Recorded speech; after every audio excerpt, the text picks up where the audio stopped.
Isang magandang araw po sa lahat ng mga tagapakinig at sumusuporta sa mga channel mo, Sir Blair. At syempre, sa inyo na rin po. Ang aking ibabahaging kwento ay isang bahagi ng buhay ko na kailanman ay hinding-hindi ko makakalimutan. Sa karanasan ko kasing ito ay masasabi ko na kadalasan ang kasalanan ng magulang ay nagiging kasalanan na rin ng anak. At may mga tao talaga na ginagawang katatawanan ang buhay ng iba na parabang para sa kanila ay isa yung nakakaaliw na gawain. Tawagin niyo na lamang po ako sa pangalang Emilio. At ito ang aking kwento. Ang tatay ko na si Donato na lamang ang kasama ko sa buhay. Binatilyo pa lamang ako nang mamatay ang nanay ko dahil sa isang misteryosong sakit. Wala kaming pera ng panahon na yon, kaya hindi namin siya nadala sa ospital. Sa pagkakatanda ko, biglang nanghina si nanay hanggang isang umaga ay hindi na siya nagising pa. Habang ang aking tatay naman ay isang dating albularyo o manggagamot sa aming lugar. Ngunit dumating ang panahon na tila nawala ang kakayahan niya sa panggagamot sa hindi malamang dahilan. Nagsimula na siyang pumalpak sa kanyang panggagamot. Yun ang naging dahilan para pagtawanan siya ng mga tao. Meron ding ibang nagalit sa kanya dahil hindi niya nagawang pagalingin ang mga nagpagamot sa kanya noon. Mas lalong naging matindi ang pagiging katatawanan ni tatay nang nagkasakit si nanay. Sinabi ng mga tao na kahit pala isang manggagamot si tatay ay hindi niya kayang pagalingin ang sarili niyang asawa. At simula noon ay tumigil na si tatay sa pagiging manggagamot niya. Isang hapon, matapos naming magtrabaho sa taniman ng palay, ay magkasama kaming nagtungo ni tatay sa sementeryo upang dalawin ang puntod ni nanay. Nagtiri kami ng kandila sa libingan ni nanay at nag-alay ng maikling panalangin. Nakakamiss po si nanay, no? Nung buhay pa po siya, palaging masarap ang ulam natin. Sa tingin niyo po, tay, hindi po kaya ganito ang buhay natin kung buhay pa siya? Hindi ko lang alam. Alam kong hindi magandang pakinggan ang sasabihin ko. Pero minsan naiisip ko na mas mabuti na hindi na natin kasama ngayon ang nanay mo. Kilala mo siya. Malambot ang kanyang puso. Baka damdamin niya ng gusto ang mga sinasabi ng mga tao sa atin. Sa bagay, tama po kayo. Pero, syempre po, iba pa rin po nung kasama po natin si nanay. Ay, oo nga pala tay, naalala ko. Itutuloy ko na po ang pagiging manggagamot. Nagsimula na po akong mag-ikot sa iba't ibang baryo at doon po ako nanggagamot. Nagagamit ko na po sa wakas yung mga itinuro niyo po sa akin. Mabuti naman kung ganon. Mas maganda na sa ibang lugar ka manggamot kaysa dito sa atin. Sigurado kasi ako na walang maniniwala sa kakayahan mo. Kasalanan ko ang lahat ng to eh. Kung hindi lang sana ako pumalpak nun, malamang ay dalawa na tayong nanggagamot ngayon. Wala po kayong kasalanan, tay. Kaya huwag niyo pong sisihin ang sarili niyo. Hindi niyo po kasalanan na bigla na lamang pong nawala ang kakayahan niyo sa panggagamot. Pero tay, hindi niyo po ba talaga alam kung bakit po nangyari yun? Hindi talaga anak eh. Hanggang ngayon nga, ay isa pa rin yung malaking palaisipan sa akin. Ilang taon nang nakalipas simula nang nangyari yon. Pero hanggang ngayon, ay wala pa rin akong nakukuhang sagot. Huwag po kayo mag-alala, Tay. Kasi ako po ang magpapatuloy ng ginagawa niyo dati. Ipapakita ko po sa mga tao sa baryo natin na hindi tayo palpak ng mga manggagamot. Huwag mo nang gustuin na makilala dito sa lugar natin dahil hindi na nila makakalimutan ang hindi magandang impresyon na iniwan ko sa kanila. Pero ako, Tay, naniniwala po ako na darating po ang panahon na hindi na tayo pagtatawanan ng mga tao. Nababalik yung tiwala nila sa atin, lalo na po sa inyo, Tay. Pagdating po sa panggagamot. Hindi na ako umaasa na mangyayari pa yan, anak. Sanay na rin ako sa hindi magandang pakikitungo ng mga tao sa atin. Para sa akin, ay normal na ang ganung bagay. Nalungkot ako sa sinabing yun ni Tatay. Malinaw kasi na tuluyan niya nang tinanggap na ginagawa kaming katatawanan ng mga tao. Pero kung ako ang tatanungin, ayokong habang buhay na pinagtatawanan kami. Gusto kong muli kaming makabangon. Kaya nga, sinadya ko talagang pag-aralan ang pagiging manggagamot. Nang panahon na yon, sa ibang baryo ko muna ginagawa ang panggagamot dahil walang nakakakilala sa akin. Kung sa lugar namin kasi ako manggagamot, sigurado ko na walang magpapagamot sa akin dahil nakatatak sa utak nila na palpak ang tatay ko. Kaya naman, ganun din ako. Makalipas ang ilang minuto, ay umalis na kami ni Tatay sa sementeryo. Palubog na ang araw ng sandaling yon. Napakaganda ng kalangitan dahil kulay kahilyon. Habang naglalakad kami sa gilid ng daan, ay nagulat kami nang may narinig kaming lalaking sumisigaw mula sa likuran. Hoy! Tumabi kayo! Dadaan ako! Paglingon ko, ay nanlaki ang aking mga mata. Nakita ko si Jinggoy na sakay ng bisikleta at mabilis ang kanyang pag-andar. Alam kong huli na para umiwas. Kaya itinulak ko si Tatay. Ako lang ang nabangga ni Jinggoy at napaupo ako sa lupa habang si Jinggoy at ang kanyang bisikleta ay hindi man lang natinag. Agad naman akong tumayo para tulungan ang tatay ko na makatayo. Tay, ayos lang po ba kayo? Ayos lang ako. Maraming salamat, anak. Anak ng teteng, bakit pa kasi bagal-bagal niyong maglakad na mag-ama ha? Para kayo naglalakad sa ilalim ng buwan ha? Eh ikaw, bakit ang bilis mo magpatakbo? Sira ba ang tiyan mo at nagmamadali kang makapunta sa banyo? Hoy, anak ng palpak na manggagamot.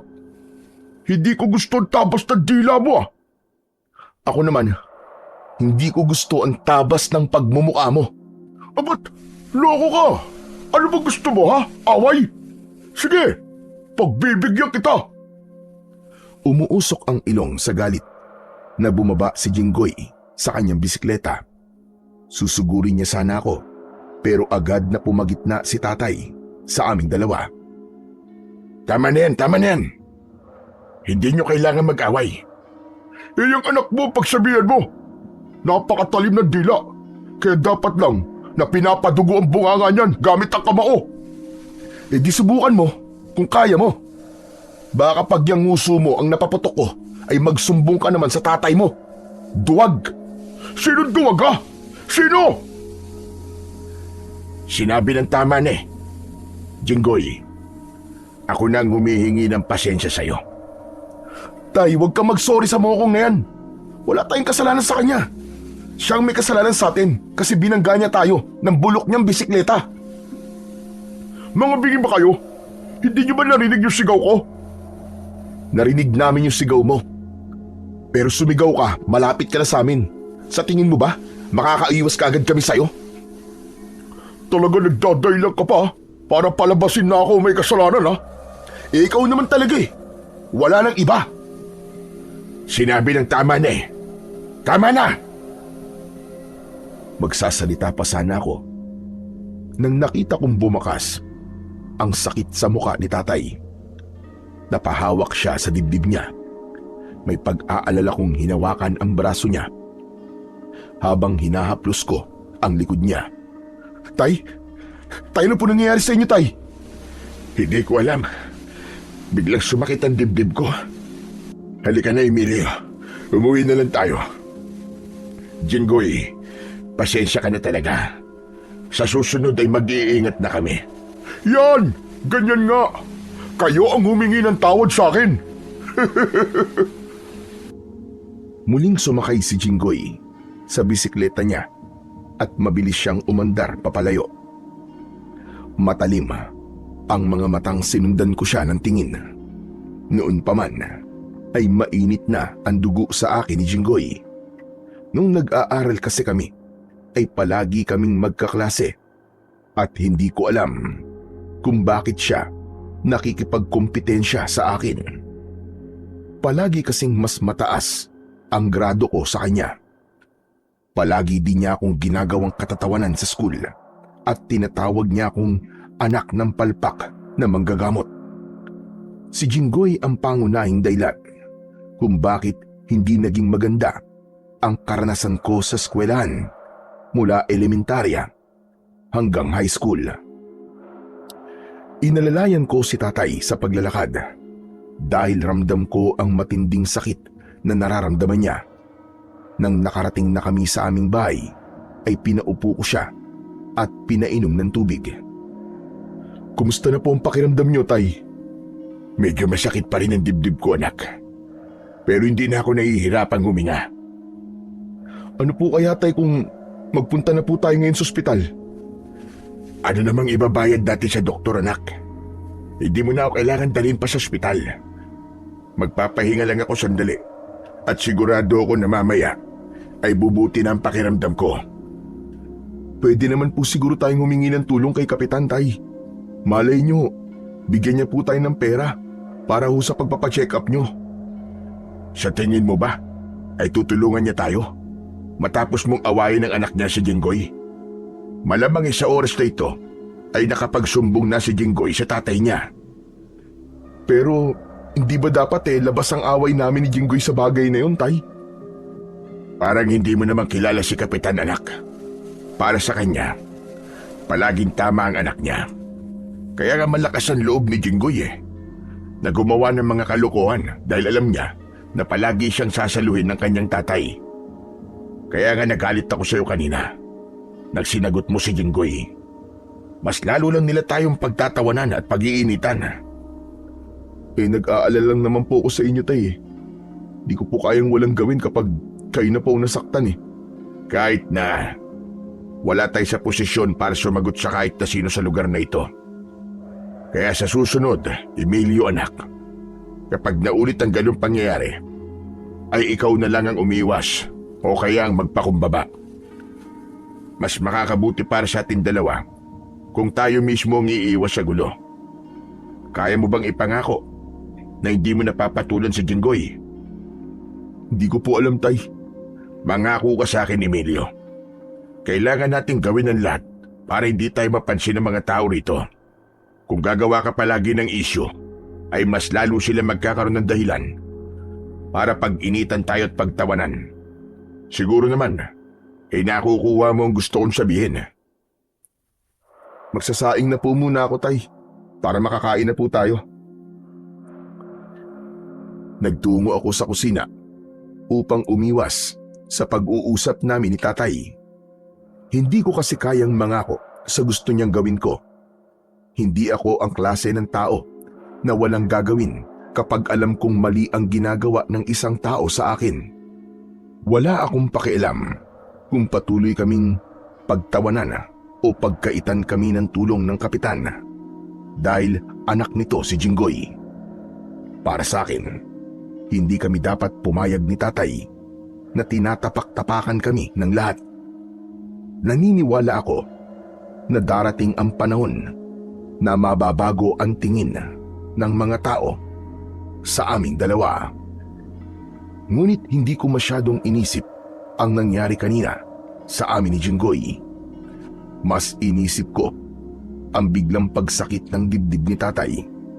Habang abala ko sa ginagawa ko sa kusina, ay panay ang sulyap ko sa kanya. Hindi ako mapakali dahil pakiramdam ko ay hindi yun simpleng pagsakit lamang ng dibdib. Ngunit isa yun sa mahirap, sa pagiging mahirap.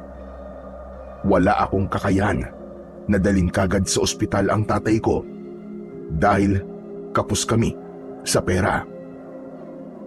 Kinabukasan ng umaga, bago kami nagpunta ni tatay sa taniman ng palay para magtrabaho, ay lumapit ako sa kanya. Nagtaka siya nang kunin ko ang kanyang kamay at dinama ko ang pulso niya. Anong ginagawa mo? Inaalam ko lang po kung anong sakit nyo. Huwag po kayo masyadong magalaw kasi papakiramdaman ko ang pulso nyo. Marunong ka na ba talagang pumulso para malaman ang sakit ng isang tao? Hindi pa po masyado, tay. Sa lahat po ng itinuro nyo sa akin, dito po ako pinaka nahihirapan eh. O sige nga, tignan natin kung marunong ka na yan. O ano? Anong nararamdaman mo sa pulso ko? Parang may mali po eh. Sa palagay ko po meron po kayong sakit. Anong sakit ko? Hindi ko po malaman kung ano eh. Sa tingin ko, ay hindi ka pa nga biyasa sa pagpulso. Yan ang dapat na pag-aralan pa natin sa susunod. Dahil importante ang bagay na yan. Mas madali mo magagamot ang may sakit kung malalaman mo kagad kung ano ba talaga ang karamdaman niya. Tama po kayo, tay. Pero sigurado po ako na meron kayong karamdaman kasi mahina po ang pulso nyo. Hindi po magandang magtrabaho po kayo ngayon. Hindi pwedeng hindi ako magtrabaho. Sayang ang isang araw na sahod. Ang mabuti pa ay umalis na tayo. Naglakad na si tatay palabas ng bahay. Pero hindi pa man siya nakakarating sa pintuan ay bigla siyang huminto. Napahawak na naman siya sa kanyang dibdib. Nag-aalala ko siyang nilapitan. Baka sa mukha niya ang labis na sakit. Ayun na nga po ang sinasabi ko, tay. Sumasakit na naman po ang dibdib niyo. Kaya ko to. Wala kang dapat na ipag-alala. Tay, hindi po pwedeng hindi ako mag-alala sa inyo. Pangalawang beses na pong nangyari yan sa inyo eh. Baka nga po hindi lang po 2 beses eh. Baka maraming beses na tapos hindi nyo lang po sinasabi sa akin eh. Ang mabuti pa po siguro magpunta na po tayo ngayon sa ospital, tay. Saka na po natin isipin ang pambayad. Mas importante po na malaman natin kung ano pong dahilan kung bakit dumadalas po ang pananakit ng dibdib nyo. Kapag pumunta tayo sa ospital, madadagdagan lamang ang problema natin. Mas mabuti pang hindi na lang natin alam ang sakit ko. Hindi ko naman siguro to ikamamatay. Tay, nag-aalala lang po ako sa inyo. Yung nangyayari po ngayon sa inyo. Naalala ko po yung nangyari nung kay nanay eh. Yung bigla na lang po siyang nagkasakit tapos hindi na po siya nagising isang umaga. Tay, natatakot po ako na baka mangyari din po sa inyo yun eh. Kayo na lang po, meron ako, tay. Kaya ayokong pati po kayo ay mawala sa akin. Nangilid ang luha ko habang si tatay ay tumingin sa akin ng diretso. Hindi agad siya nagsalita. Umasa ako sa pananahimik niyang yun ay mapagtatanto niya na tama ang aking sinasabi at dapat na naming magpunta sa ospital. Naiintindihan ko nararamdaman mo, Emilio. Pero ako na nagsasabi sa'yo. Ayos lang ako. Kung hindi ko naman kaya, ay magsasabi ako sa'yo. Sa ngayon, hindi ko pa nakikitang may dahilan para dalhin mo ko sa ospital. Sige po, kung ayaw niyo po magpadala sa ospital, mas mabuti pa pong huwag na po muna kayo magtrabaho. Dito na lang po muna kayo sa bahay at magpahinga. Ako na lang po muna magtatrabaho ngayon, tay. Ano ba yung sinasabi mo? Napakahalaga ng isang araw ng pagtatrabaho sa ating dalawa. Sayang ang isang araw. Hindi, tay. Mas mahalaga po ang kalusugan nyo. Kung ayaw niyo po na dalhin ko po kayo sa ospital, ay dito na lang po muna kayo sa bahay. Kahit ngayong araw lang po, Tay. Magpahinga lang po kayo. Sige na naman po. Ay nako, sa nangyayari ngayon, parang lumalabas na ako na ang anak at ikaw na ang tatay. Parang ikaw na kasi nasusunod sa ating dalawa eh. Di naman po sa ganun, Tay. Kailangan niyo po talaga makapagpahinga muna kasi sumakit po ang dibdib niyo eh.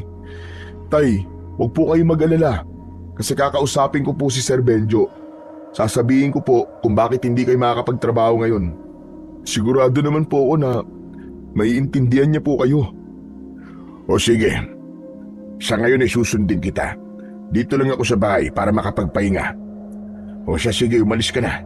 At baka hinahanap ka na sa taniman. Sige po, alis na po ako. Mamayang tanghali po, pupuntahan ko po kayo rito para masiguro ko po kung ayos lang po kayo. Ikaw ang bahala. Basta mag-iingat ka. Matapos yun, ay umalis na ako ng bahay para magtungo sa taniman ng palay. Habang naglalakad, ay nag-alala pa rin ako kay tatay. Tila gusto kong bumalik para bantayan na lang siya. Pero naisip ko na kung hindi ako magtatrabaho sa araw na yon, ay wala kaming ipambibili ng pagkain. Napadaan ako sa isang tindahan. Nakita ko roon si Jinggoy, nakainuman ang mga kaibigan niya. Kinabahan ako ng konti dahil baka pagkatuwaan na naman ako ni Jinggoy, lalo na't lasing siya. Hindi nga ako nagkamali dahil nang dumaan ako at nakita ko ni Jinggoy, ay tinawag niya ako. Uy! Nandito pala yung anak ng palpak na manggagamot. Hoy, Emilio! Tumagay ka nga muna rito. Jinggoy, pasensya na, hindi ako pwedeng uminom. Magtatrabaho pa ako eh. Isang shot lang naman eh. Hindi ka malalasing noon. O eto, shot mo. Hindi ko na sinagot si Jinggoy. Nagpatuloy ako sa paglalakad. Pero hinabol pa rin niya ako. Dala niya ang isang baso ng alak. Ipapahiya mo ba ako sa mga kaibigan ko, ha? Inumin mo na to. Hindi talaga pwede, Jinggoy eh. Baka pauwiin ako ng boss namin kapag amoy alak ako. Eh ano naman? Ayaw mo ba nun? Makakapagpahinga ka? Sa susunod na lang, Jinggoy. Isa pa, hindi ko ugaling uminom ng alak ng ganito kaaga eh. Bakit? Ano ba tingin mo sa mga umiinom ng ganito kaaga, ha? Masasamang tao? Wala akong sinabing ganyan, Jinggoy. Ikaw ang may sabi niyan. Sinabi ko lang na hindi ako umiinom ng ganito kaaga. Hindi! Parang ibang gusto mong iparating eh. Hoy, para sabihin ko sa'yo kahit hindi ka umiinom o magbisyo ng kahit na ano, mababa pa rin ang tingin ng lahat ng tao sa'yo. Ikaw ba naman na maging anak ng palpak na manggagamot eh? Pambihira ka naman, Jinggoy. Wala ka na bang ibang itutukso sa akin kundi yan? Kami ng tatay ko. Nakausad na kami sa bagay na yan. Pero kayo hindi pa. Bakit hindi mo na lang ayusin ang buhay mo? At huwag kang makialam ng buhay ng iba. Ang yabang mo talaga! Ano ba tingin mo sa sarili mo? Mas nakakataas ka sa akin? Talagang hinuhuli mo ang pika ko Itinapo ni Jinggoy ang baso at sa kanya ko sinugod ng isang suntok. Nagawa kong iwasan ang suntok niya. Nawalan siya ng balanse at napasubsob siya sa lupa. Nagtawanan ang mga kainuman niya. Dahil nadala na rin ako ng aking emosyon, ay sinunggaban ko si Jinggoy. Hinawakan ko ang kwelyo ng damit niya. Susuntukin ko sana siya sa muka, pero tumigil ang kamao ko nang malapit na yon sa kanyang muka. Nanginginig ako sa sobrang galit habang si Jinggoy ay bakas sa muka ang takot. Alam mo, Jinggoy, bakit hindi ka nalang magpasalamat na hindi nangyayari sa iyo ang nangyayari sa buhay namin ng tatay ko? Magpasalamat ka dahil hindi mo nararanasan na araw-araw ang tinutukso dahil sa pagkakamali na matagal nang nangyari. Kahit ang totoo, hindi naman talaga yung pagkakamali. Hindi mo alam kung anong hirap ang pinagdadaanan ko araw-araw, tapos dadagdag ka pa sa pagpapahirap na yon. Ganyang buhay ba talaga ang gusto mo? Ang tapakanan sa tingin mo ay mahina. Ang pagtawanan ang hindi naman dapat pinagtatawanan. At sana balang araw, itong ginagawa mo sa amin ng tatay ko ay maipagmalaki mo sa mga magiging anak mo.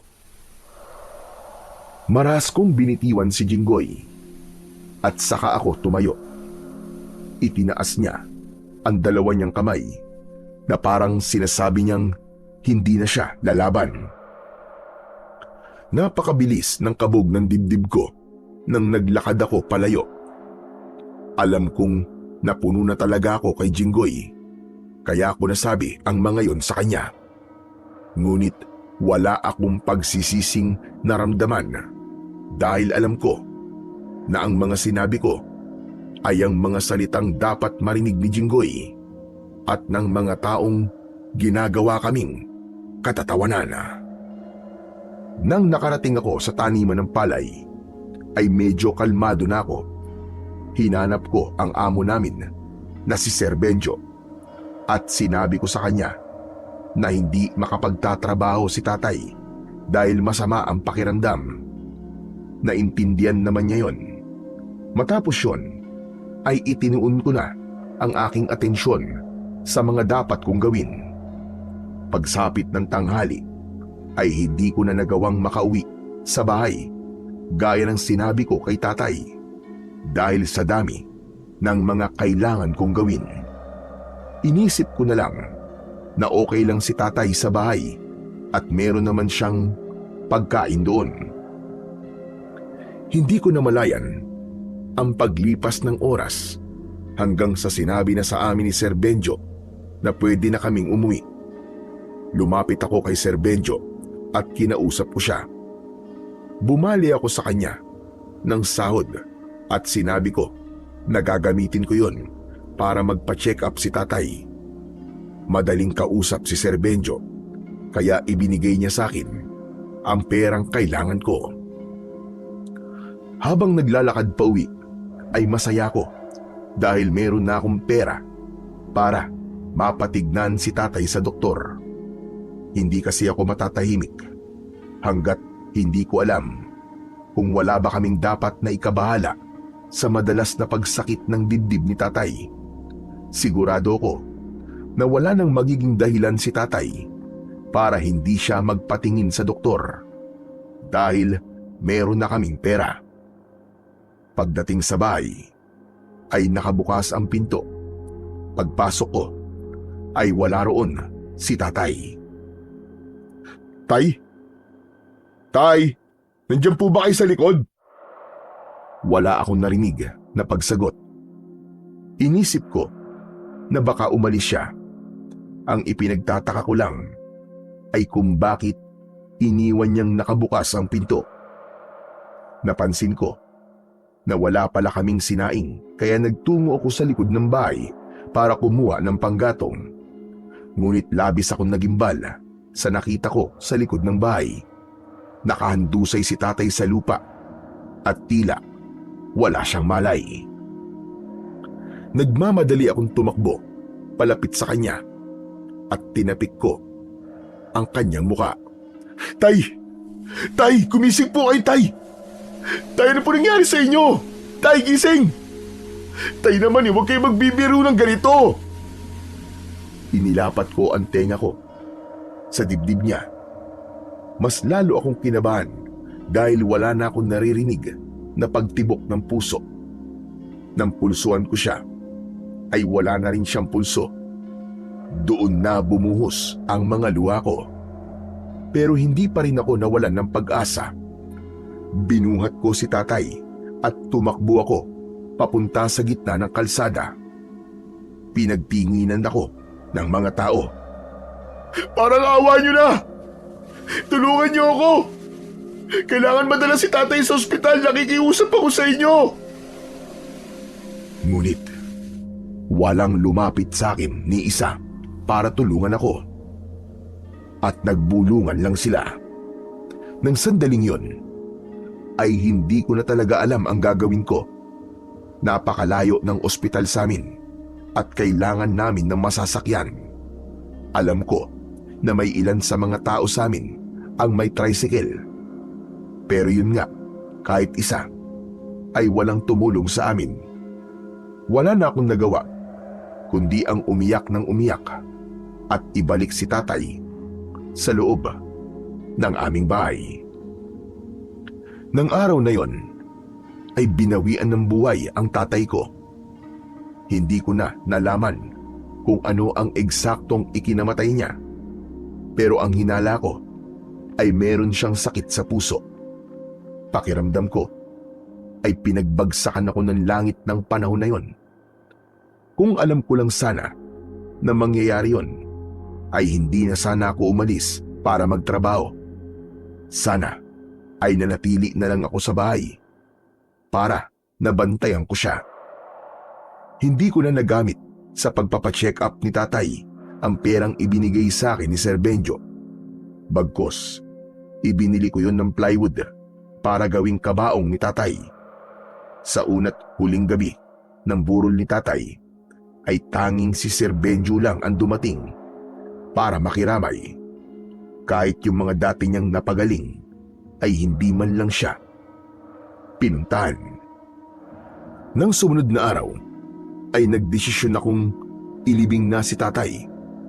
Isinakay ko ang kabaong sa kariton. Nagdala na rin ako ng pala at piko na gagamitin ko sa paghukay. Mag-isa kong itinulak ang kariton. Awang-awa ako sa sarili ko at para kay tatay. Bago kasi nawala ang kakayahan niyang manggamot, ay marami pa siyang natulungan.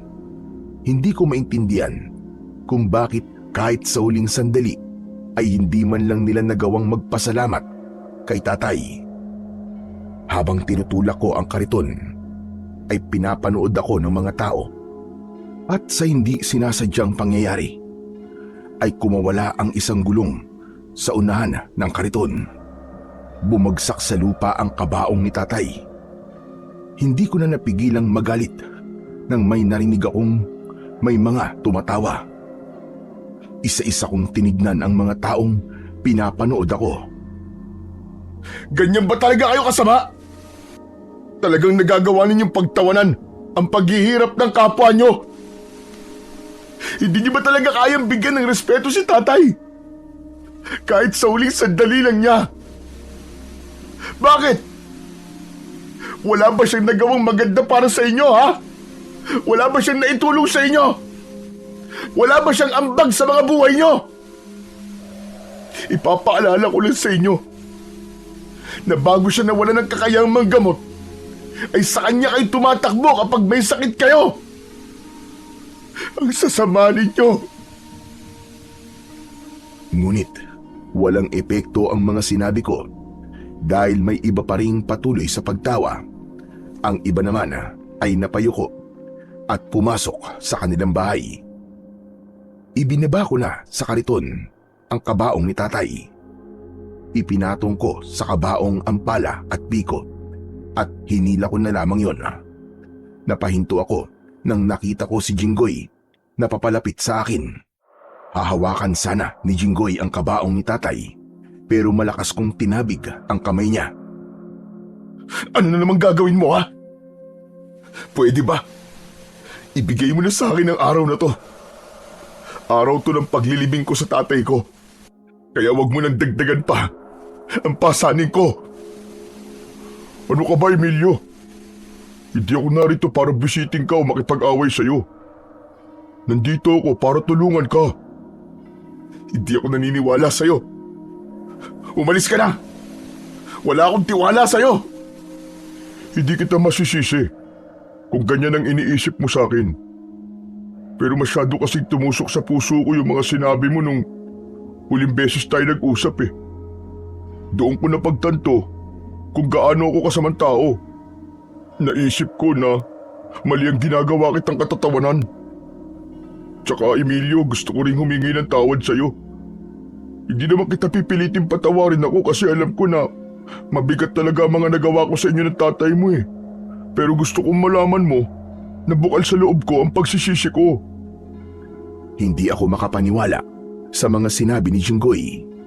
Yung kasi ang unang beses na nagsalita siya sa akin na para bang isa siyang anghel na napakabait. May pagdududa ko siyang tinignan Pero naramdaman ko sa pamamagitan ng klase ng pagtitig niya sa akin na nagsasabi siya ng totoo. Pangako, Emilio. Wala akong gagawing kalokohan. Maniwala ka. Gusto lang talaga kitang tulungan. Hindi mo kayang dalhin sa sementeryo ang kabaong ni Mang Donato at kailangan mo ang tulong ko. Hindi ko na pinigilan si Jinggoy nang hawakan niya ang kabaong ni tatay. Siya ang bumuhat sa huliang bahagi habang ako naman ay sa unahan. Maraan kaming naglakad papunta sa sementeryo. Pagkarating sa sementeryo ay tinulungan din ako ni Jinggoy sa paghuhukay. Wala kaming imikan. Kahit mabigat ang dibdib ko, ay may konting tuwa akong nararamdaman dahil sa pagtulong sa akin ni Jinggoy. Hanggang sa maingat na paglalagay ng kabaong ni tatay sa hukay at pagtabon ng lupa roon, ay tinulungan ako ni Jinggoy. Habang nakatingin ako sa libingan ni tatay, ay tinapik ni Jinggoy ang balikat ko. Nakikiramay ako sa iyo, Emilio.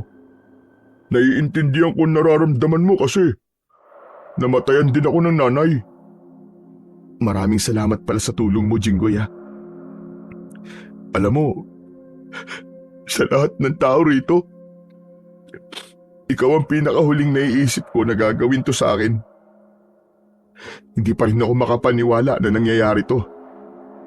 Masyado kasi tumagos sa puso ko yung mga sinabi mo sa akin eh. Ang dami ko talagang napagtanto dahil doon. Ang totoo kasi, wala naman kayong atraso sa akin ng tatay mo. Wala kayong nagawang masama sa akin. Talagang nakisali lang ako sa mga ginagawa ng mga tao sa inyo. Yung bang pinagtatawanan kayo? Nakakalungkot lang na nawala na si tatay. Nang hindi man lang niya napatunayan sa lahat na hindi siya palpak na manggagamot. Hindi ko alam ang sasabihin ko para mapagaan ang dinadala mo pero gusto ko malaman mo na kapag kailangan mo ng kausap, nandito lang ako palagi ah. Pwede mo akong puntahan sa bahay o kaya ako pupunta sa bahay niyo. Ginagawa ko to para makabawi sa iyo at sa tatay mo sa lahat ng kasalanan ko sa inyo. Ilang minuto pa kaming nanatili ni Jinggoy sa sementeryo bago ako nagdesisyon na umuwi na. Sa paglalakad namin ni Jinggoy ay napansin namin na pinagtitinginan kami ng mga tao. Mukhang nagtataka ang mga tao kasi magkasama tayong dalawa. Pabayaan mo sila. Pero sana ay maisip din nila na mali na pinagtatawa ng kanila. Maaaring pumalpak nga ang tatay mo pero hindi ibig sabihin ay ganun ka rin. O paano, Emilio? Mauna na ako sa'yo. Kailangan ko na rin umuwi sa amin eh at may pinapagawa pa sa akin si tatay eh. Sige, Jinggoy. Maraming salamat ulit sa tulong mo ah. Kahit papano napasaya mo ako kasi hindi mo na ako inaaway at sinisinghalan. Tumawa si Jinggoy bago siya naunang naglakad sa akin. Ipinagpatuloy ko na ang pag-uwi sa bahay namin. Pagpasok ko ron ay sumalubong sa akin ang nakakabinging katahimikan. Nagtungo ako sa maliit naming kwarto ni tatay. Binuksan ko ang lumang kabinet at kinuha ko mula roon ang paborito niyang jacket. Niyakap ko yon at muling bumuhos ang aking luha. Labis ang aking pagsisisi dahil hindi ko man lang nagawang yakapin si tatay sa huling pagkakataon nung buhay pa siya. Doon ko napagtanto na totoo ang kasabihan na habang kasama mo pa ang mahal mo sa buhay, ay iparamdam at ipakita mo sa kanila kung gaano sila kahalaga sa iyo. Bilang anak, pakiramdam ko tuloy ay napakalaki ng aking pagkukulang sa tatay ko. Nakatulugan ko na ang pag-iyak. Nakahiga ako sa papag habang yakap pa rin ang jacket ni tatay. Nang nagising ako ay gabi na.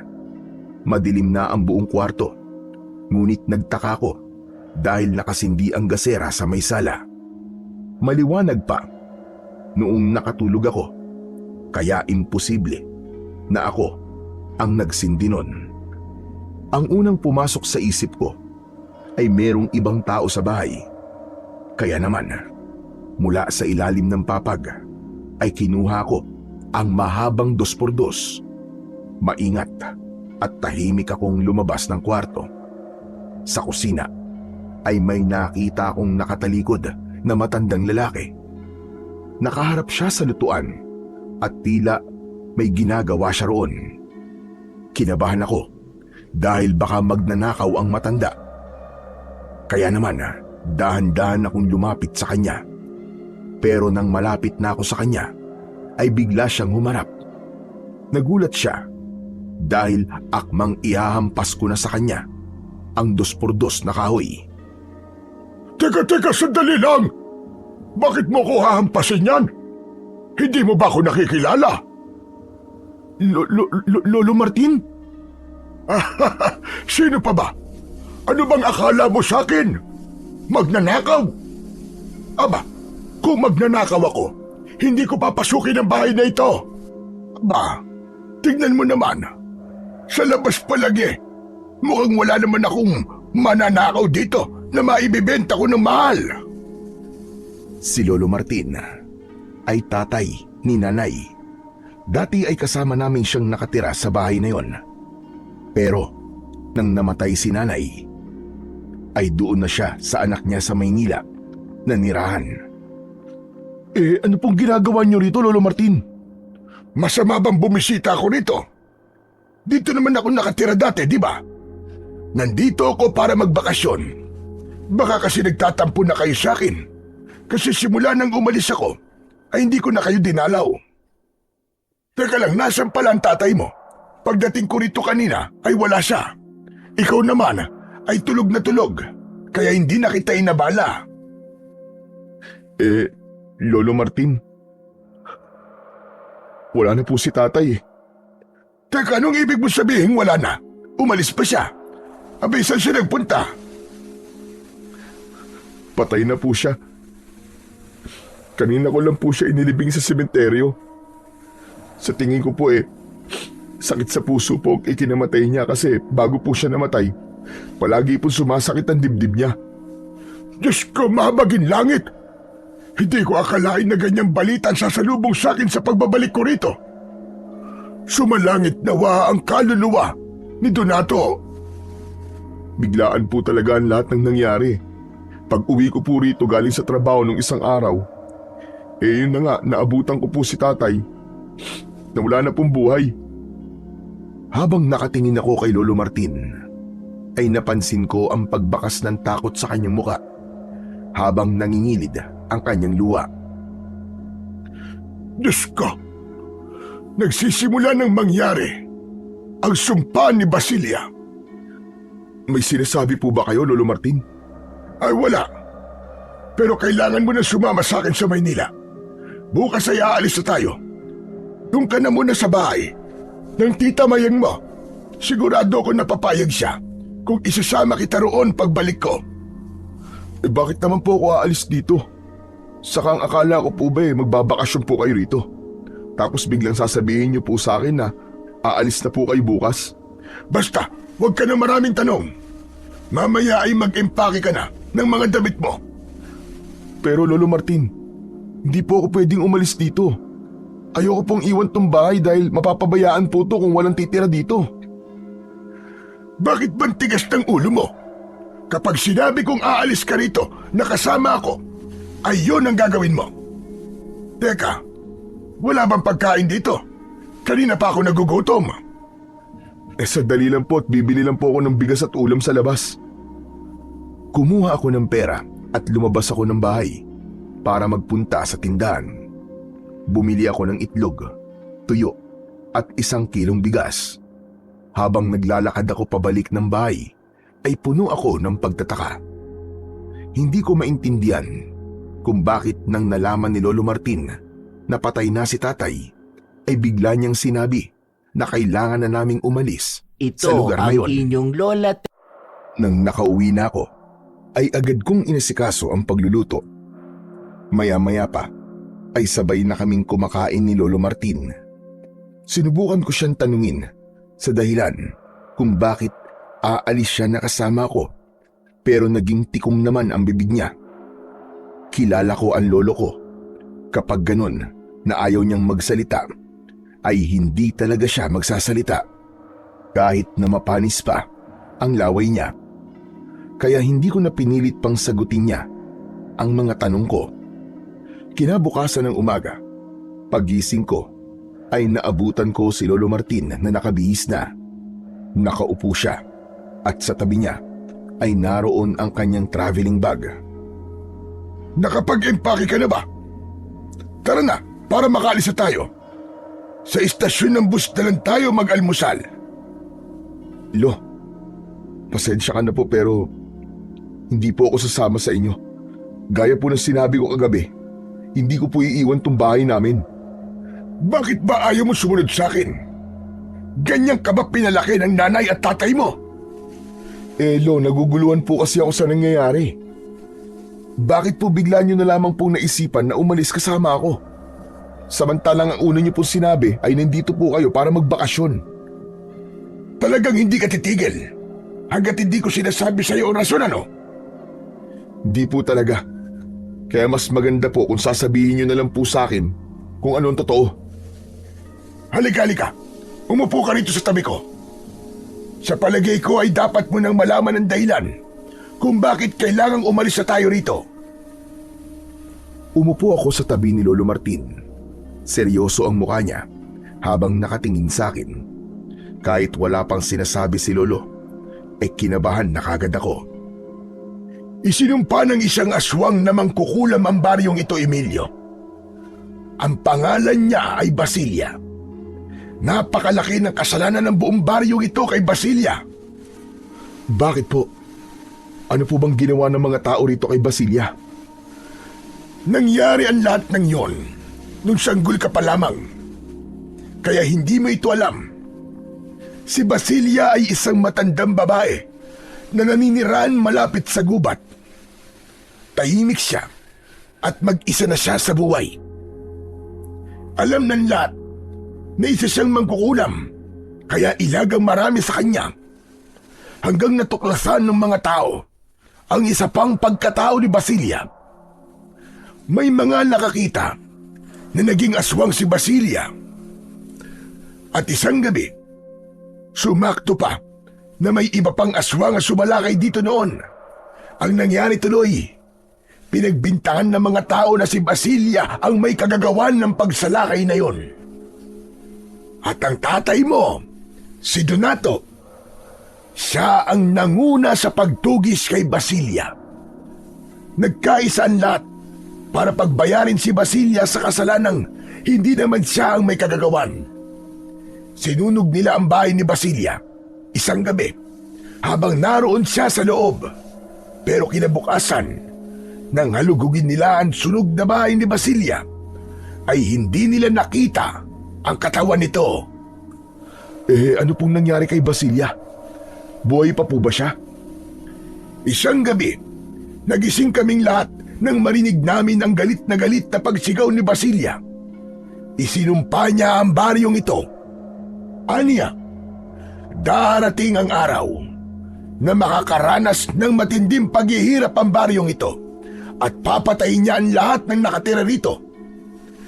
Ang sabi ni Basilia, ang senyales na magsisimula ng kanyang sumpa ay ang kamatayan ng iyong ama. Marahil, ayun ang senyales na itinakda niya dahil ang tatay mo nga ang nanguna sa pagtugis sa kanya. Kumbaga malaki talaga ang galit ni Basilia kay Donato. At ang sabi pa niya, ang tanging makapuputol sa sumpang yon ay ang kamatayan lamang ni Basilia. Nung una, natakot ang mga tao sa sumpang yon. Pero dahil napakatagal na panahon na nangyari yon, inisip siguro nila na walang katotohanan ng sumpang yon. Siguro nga ay nakalimutan na nila yon. Pero ako, hindi ko yon makakalimutan. Kinilabutan ako ng gusto sa mga sinabi ni Lolo Martin. Hindi agad ako nakapagsalita. Ilang segundo akong nakatulala.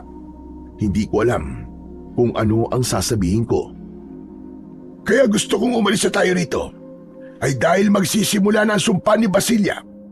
Magsisimula na ang paniningil niya sa kasalanan sa kanya ng mga tao na narito. At hindi natin alam ang mga hindi magagandang mangyayari. Kaya mas makabubuti, Emilio, na umalis na lang tayo rito. Hindi po ako sasama sa inyo, Lo. Ano ba sinasabi mo? Akala ko pa kapag sinabi ko na sa iyo ang dahilan kung bakit kailangan nating umalis dito ay sasama ka na sa akin. Wala po akong sinabing ganun, Lo. Sa mga nalaman ko, mas lalo po akong nagkaroon ng dahilan para manatili rito. Nababaliw ka na ba? O hindi mo naiintindihan ang mga sinasabi ko? Gusto mo bang ulitin ko pa mula sa simula? Naiintindihan ko po ang lahat ng sinabi nyo. Malinaw na malinaw po sa akin na ang pagkamatay ni tatay, ang hudyat na magsisimula ng sumpa ni Basilia. At dahil magsisimula na nga ang hindi magagandang pangyayari sa baryo natin, ay dapat po na manatili ako rito. At bakit mo naman yan naisip? Kailangan ko pong harapin si Basilia. Kailangan ko pong iligtas sa mga tao rito mula sa kanya. At kung kinakailangan ko siyang patayin para maputol ang sumpa, ay handa po akong gawin yon. Tama nga ang sinabi ko kanina. Nababaliw ka na, Emilio. At paano mo naman papatayin si Basilia, Aber? Kung wala kang kaalaman sa pakikipaglaban sa aswang, sige nga. Kayo po. Tutulungan niyo po ako, Lolo Martin. Hindi po ba, nung malakas pa po kayo, ay nakikipaglaban po kayo sa mga aswang? Naikwento po sa akin yun ni nanay dati. At ano sa tingin mo? Tuturuan kita makipaglaban sa mga aswang? Sa tingin mo ba, ay papayag akong ilagay mo sa panganib ang buhay mo? Hindi. Hindi ko gagawin yan. Mas makabubuti sa'yo ang sumama na sa akin papuntang Maynila habang meron pa tayong pagkakataon.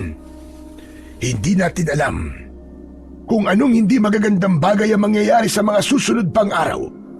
Kaya mas maganda na umalis na tayo rito ngayon.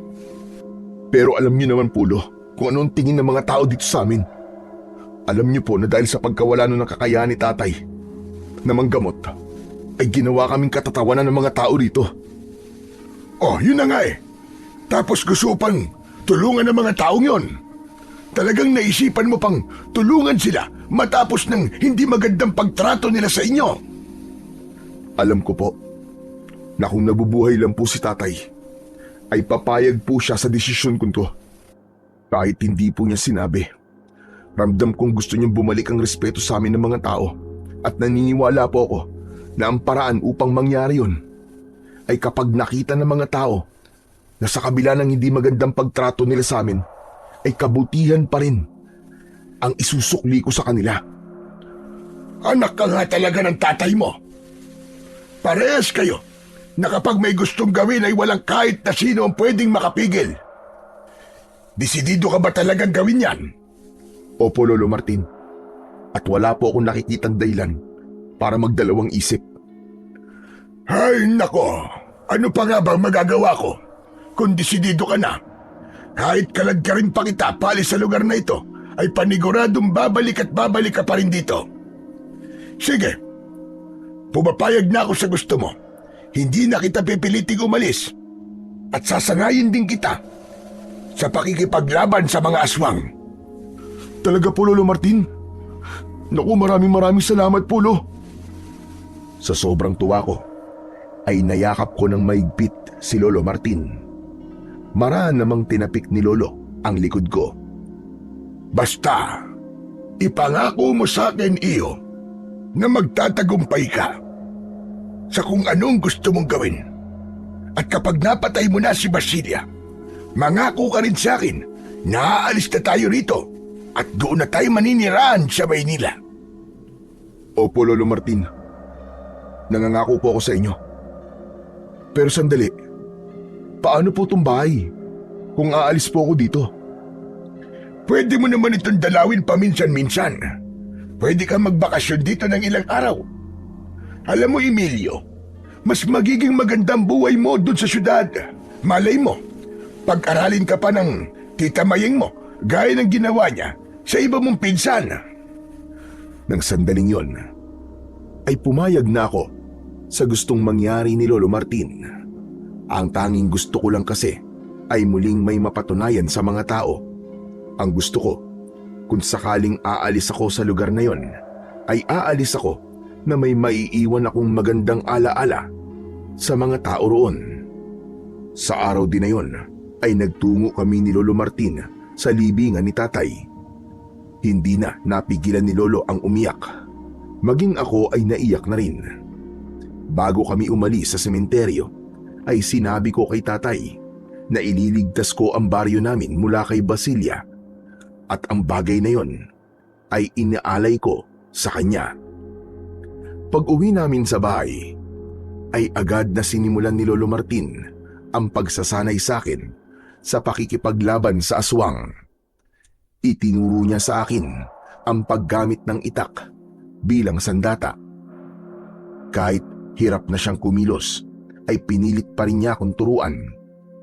Sineryoso ko ang pagsasanay dahil malakas ang pakiramdam ko na babalik si Basilia sa baryo namin upang makita ang resulta ng sumpa niya. Nang natapos na kami ni Lolo sa pagsasanay, ay nakita ko si Jinggoy na nakatayo sa hindi kalayuan. Lumapit ako sa kanya habang si Lolo naman ay pumasok na sa loob ng bahay. Emilio, si Mang Martin ba yun? Oo, Jinggoy. Bumalik siya galing ng Maynila. Mukhang malakas pa rin siya. Nakita ko kayo na parang sinasanay ka niya sa pakikipaglaban gamit ang itak. Ano bang meron? May kaaway ka ba? Teka, sandali lang. Baka mamaya galit ka pa rin sa akin na kaya ka nagsasanay ng ganun. Dahil may gagawin kang hindi maganda sa akin. Huwag naman, Emilio. Nakakatawa ka naman, Jinggoy. Hindi ako galit sa'yo. At ang pagsasanay ko na yon ay hindi para sa tao. Ano ka mo? Para saan yun? Sa aswang. Aswang? Bakit? May aswang ba rito sa atin? Wala naman, di ba? Parating pa lang siya at kailangan ko maging handa dahil ako makikipaglaban sa kanya. Teka, sandali. Naguguluhan ako sa mga sinasabi mo. Pwede bang ipaliwanag mo sa akin ang lahat? Doon ko na sinabi kay Jinggoy ang lahat ng sinabi sa akin ni Lolo Martin tungkol kay Basilia. Maliwanag ko yung ipinaliwanag sa kanya para mas mabilis niyang maintindihan. Pagkatapos kong sabihin sa kanya ang dapat niyang malaman, ay ilang segundo siyang nakatulala na parang hindi siya makapaniwala sa mga narinig niya.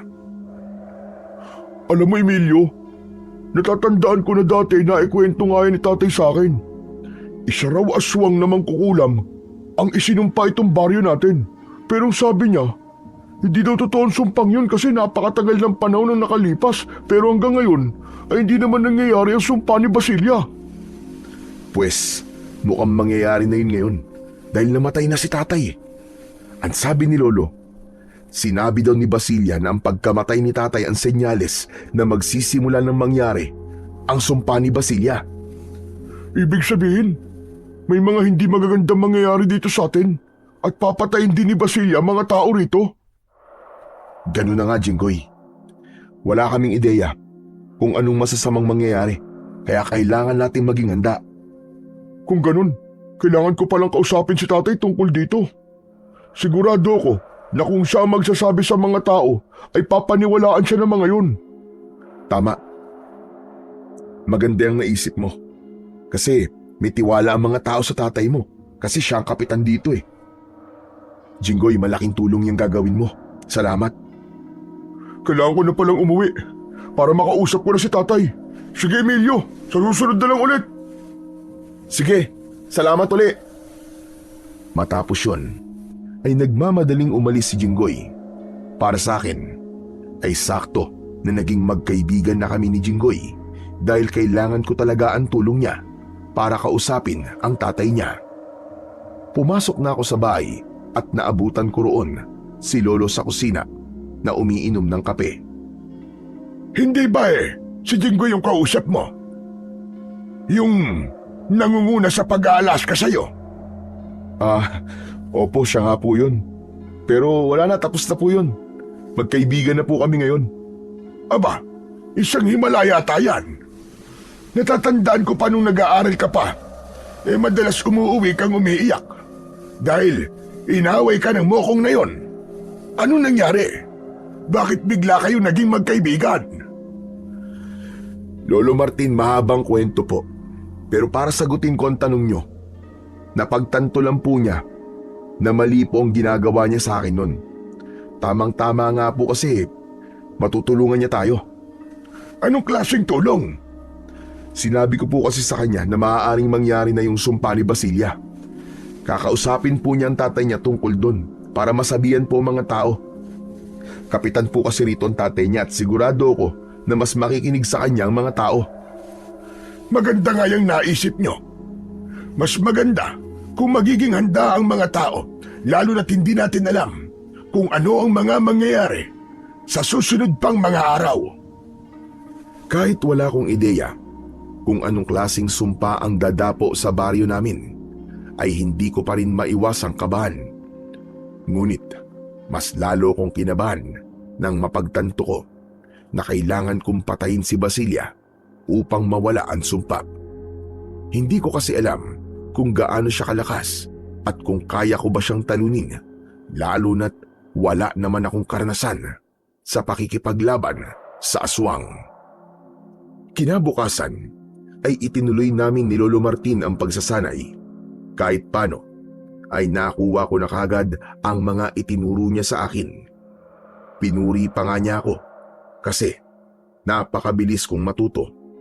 Sa gitna ng aming pagsasanay ay dumating si Jinggoy.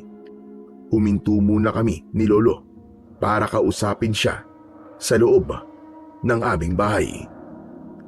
Nasabi sa akin ni Emilio, nakakausapin mo ang tatay mo tungkol sa sumpa ni Basilia. Nakausap mo na ba siya, ha, Jinggoy? Opo. Kahapon ko pa po nasabi sa kanya. Ano daw ang plano ng tatay mo? Kakausapin na ba niya ang mga tao na maganda? Hindi po siya naniniwala sa inyo eh. At sabi pa nga po niya, ay wag akong maniwala sa mga sinabi sa akin ni Emilio. Nananakot lang daw po kayo eh. Ano ka mo? Anong nananakot? Ano ba klaseng kapitan ng tatay mo? Hindi ba dapat na prioridad niya ay ang kaligtasan na nasasakupan niya? Lolo, uminahon lang po kayo. Baka mamaya niyan atakihin po kayo sa puso eh. Hindi mangyayari yan. Dahil walang problema ang puso ko. Wala akong sakit. Pero ako, naniniwala po ako sa inyo. Natatakot na nga po ako ngayon eh. Kasi parang iba na po ang pakiramdam ko sa lugar natin ngayon. Para bang ang bigat na sa pakiramdam ng hangin. Yung bang parang may kung anong paparating na hindi maganda. Pasensya na rin po kung hindi ko nakumbinsi si tatay na maniwala sa atin. Hindi mo kailangan humingi ng pasensya, Jinggoy. Malaking bagay na para sa amin ni Lolo na naniniwala ka sa amin. Isa pa, hindi rin ako nagtaka na hindi naniwala si Kapitan. Dahil ang impormasyon na sinabi mo sa kanya ay nanggaling sa akin. Wala naman siyang tiwala sa akin, di ba? Emilio, ano kaya kung tayo na lang ang magsabi sa mga tao? Tutulungan ko kayo, kahit pa magalit sa akin si tatay. Wala na tayong magagawa, kundi ang gawin ang sinabi mo, Jinggoy. Pero, papaniwalaan po kaya tayo ng mga tao? Hindi ko rin alam. Pero ang importante lang naman ay masabihan natin sila. Kung hindi sila maniwala, ay nasa sa kanila na yon. At mas maganda kung gagawin natin yan sa lalong madaling panahon.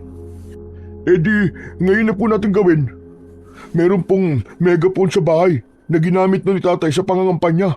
Pwede po natin gamitin yon para mas marinig po tayo ng mga tao. Kung gusto nyo, kukunin ko na po yun ngayon eh. O sige, kunin mo na yung sinabi mo megaphone para makapag-ikot na tayong tatlo. Nagmamadaling umalis si Jinggoy para umuwi sa kanila. Habang naghihintay kami ni Lolo sa pagbabalik ni Jinggoy, ay may kabakong naramdaman. Hindi ko kasi alam kung papaniwalaan ba kami ng mga tao. Pero kailangan naming gawin yon para kahit paano ay may ideya ang mga tao sa kung ano ang pwede nilang asahan na mangyayari sa mga susunod na araw. Hindi nagtagal ay bumalik si Jinggoy na may dalang megaphone. Kahit walang kasiguraduhan kung may maniniwala sa amin, ay itinuloy pa rin namin ang aming plano. Nag-ikot kami sa baryo habang nagsasalita si Lolo Martin gamit ang megaphone. Paulit-ulit niyang sinabi na kailangan maghanda ng lahat dahil mangyayari na ang sumpa ni Basilia. Pinag-ingat din niya ang mga tao sa posibilidad na pagsalakay ni Basilia. Halos lahat ng taong nakakita sa amin ay pinagtatawanan kami. Alam kong iniisip nila na hindi totoo ang aming sinasabi, pero sa kabila ng lahat ng yon ay tuloy lang kami sa aming ginagawa. Pero bigla kaming tumigil nang lumapit sa amin ang tatay ni Jinggoy. Nagalit siya sa amin dahil aniya, nagpapakalat daw kami ng kasinungalingan at tinatakot lang namin ang mga tao. Kinuha niya ang megaphone at hinila niya si Jinggoy pauwi sa bahay nila. Wala na kaming nagawa pa ni Lolo Martin kundi ang umuwi na lang. Pagdating sa bahay ay agad kaming uminom ng tubig dahil pagod na kami sa aming ginagawa. Mabuti na lang at halos maikot natin ang buong baryo bago tayo napigilan ni Kapitan. Sigurado ko na yung mga taong nakarinig sa mga sinabi natin ay sasabihin yun sa ibang tao. Husa na lang yung kakalat at mas marami ang makakaalam. Pero parang kahit isa po'y walang naniwala sa atin eh. Nakita ko po kung paano tayo pagtawanan ng mga tao. Baka nga po inisip pa nila na nababaliw po tayo. Hayaan mo silang isipin ang gusto nilang isipin. Basta't ang importante ay nabigyan natin sila ng babala. Hanggang doon na lang ang kaya natin gawin. Sigurado ko na sa oras na magsimula ng sumpa ni Basilia ay magbabago ang isip ng mga yon. Pero sa totoo lang, Lo, kinakabahan at natatakot po ako. Lalo na po sa paghaharap namin ni Basilia. Bakit? Ayaw mo na ba siyang labanan? Kung ganyan, na natatakot ka pala, ay pwede ka pang umatras at umalis na tayo. Hayaan na lang natin dito ang mga taong hindi naniniwala sa atin.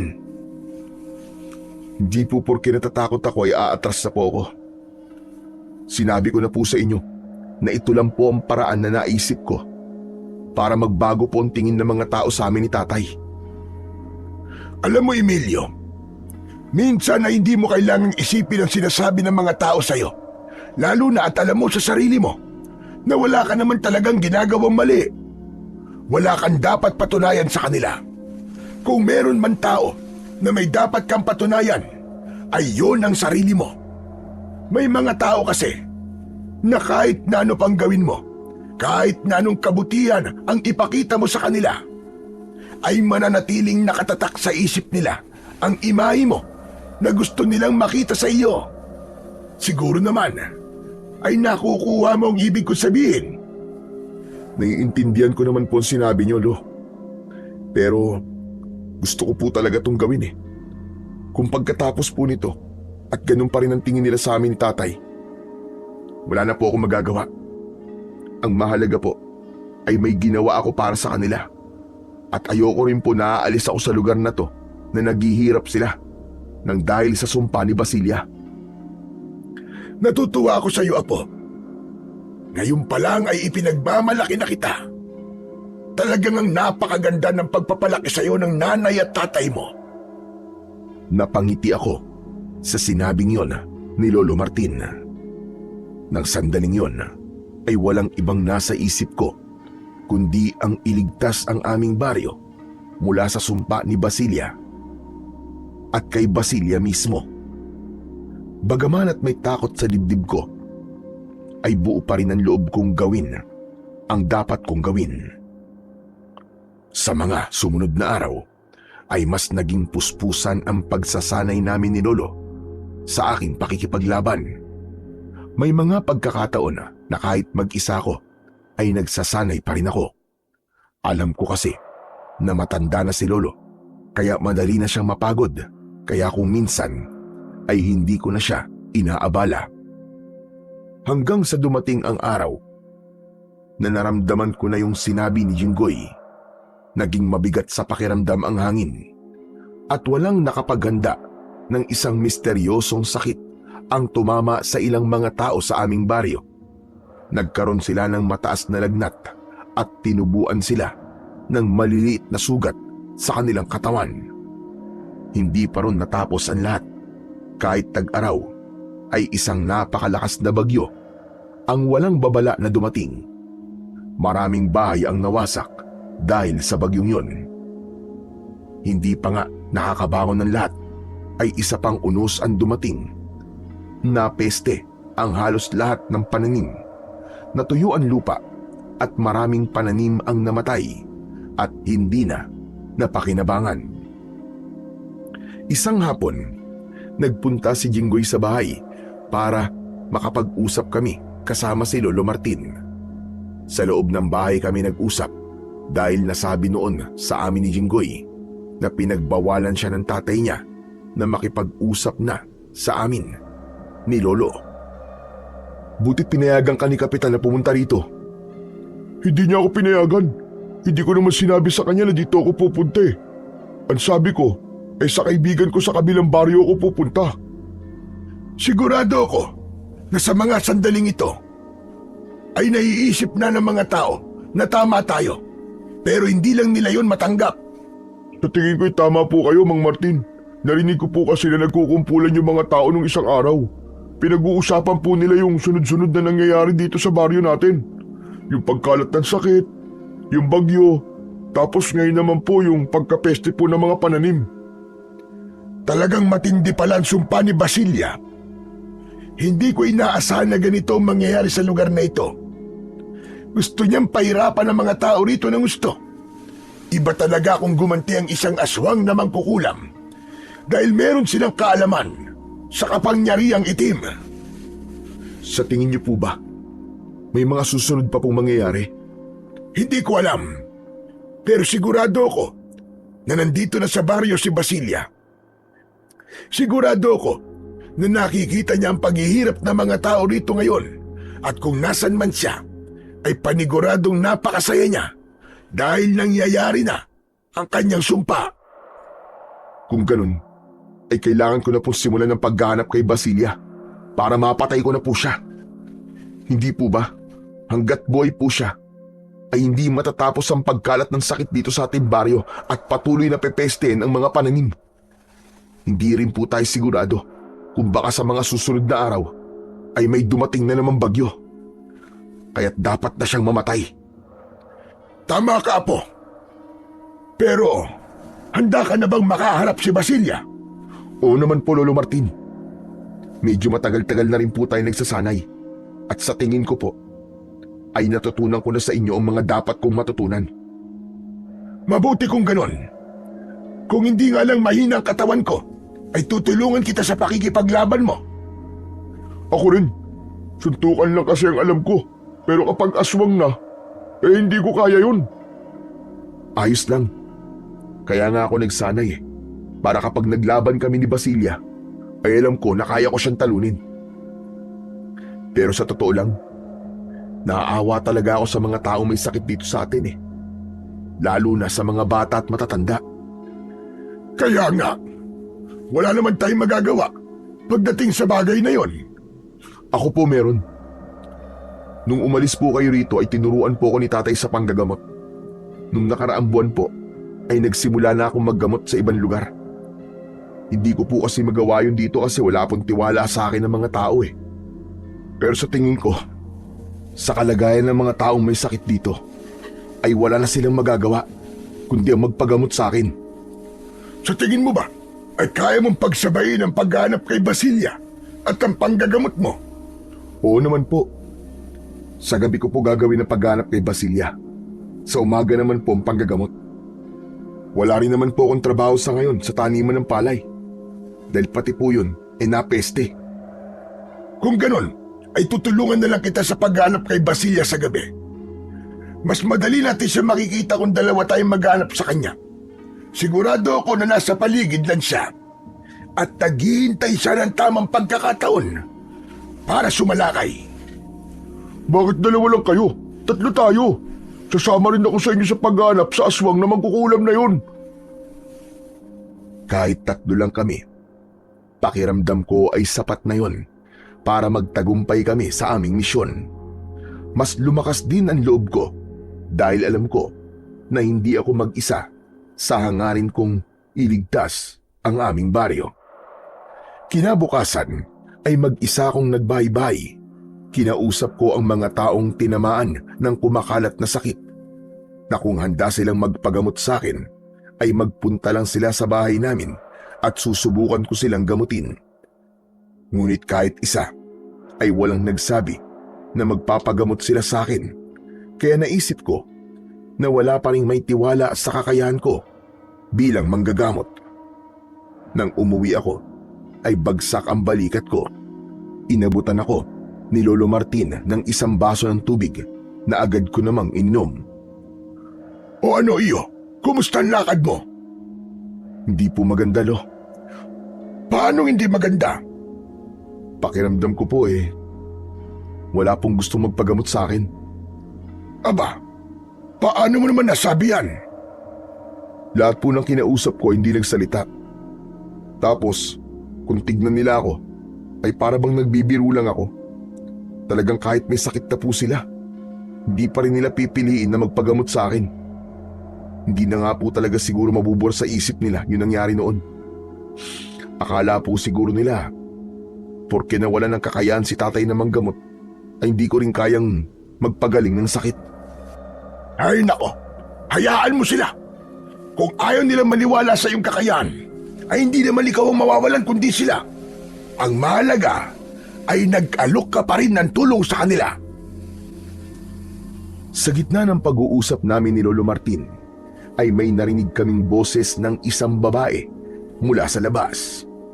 Lumabas kami ni Lolo at isang babaeng may kasamang batang lalaki ang naroon. Alam kong may sakit ang bata dahil sa mga sugat niya sa katawan. Sinabi ng babae na isa siya sa mga pinuntahan ko kanina at gusto niyang ipagamot sa akin ang anak niya. Hindi ko napigilan ang mapaluwa dahil sa labis na kasiyahan. Kahit isa lang ang nagpunta sa akin para magpagamot, ay malaking bagay na yun para sa akin. Agad kong pinapasok sa bahay namin ang babae at ang bata na nalaman ko na mag-ina pala. Naging masigla ang kilos ko habang inihahanda ko ang aking mga gagamitin sa panggagamot. Bago ko pa kasi sabihin sa mga tao na handa ko silang gamutin, ay inalam ko ang maaaring gamot sa sakit na kumakalat. Matapos kong ihanda ang mga kailangan ko, ay sinimulan ko na ang panggagamot sa bata. Nagdikdik ako ng dahon para madaling matuyo at maghilom ang sugat. Ipinahid ko ang katas ng dahon na yon sa lahat ng sugat ng bata. Matapos yun, ay sinuob ko rin siya para naman kahit papano ay bumaba ang kanyang lagnat. Habang ginagamot ko ang bata, ay napansin ko ang duda sa muka ng kanyang nanay. Pero hindi ko yun pinansin dahil ang tanging nasa isip ko lang ay ang mapagaling ang bata na may sakit. Nang nakaalis na ang mag-ina, ay hindi maalis ang ngiti sa aking muka. Napansin yun ni Lolo Martin, kaya naman hindi na niya napigilang magsalita. Mukhang napakasaya mo ah. Yung ba ang unang beses na may ginamot ka rito? Opo, Lolo Martin. Grabe. Ganito po pala kasarap sa pakiramdam na makapanggamot ka sa baryo kung saan ka nakatira. Sana po ay gumaling po ang batang yun.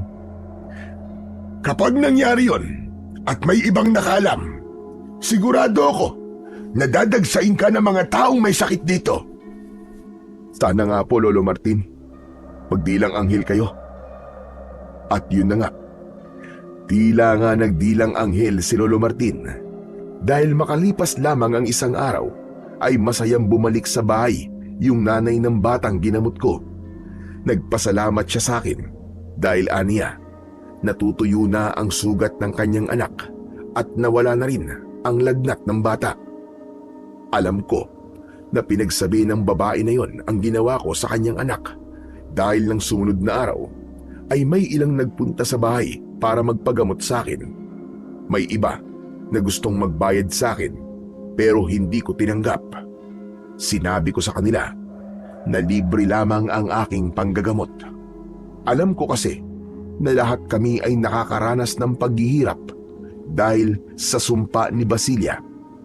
Kaya ang hindi ko paniningil sa mga nagpapagamot sa akin ay isang paraan ko na rin ng pagtulong sa kanila.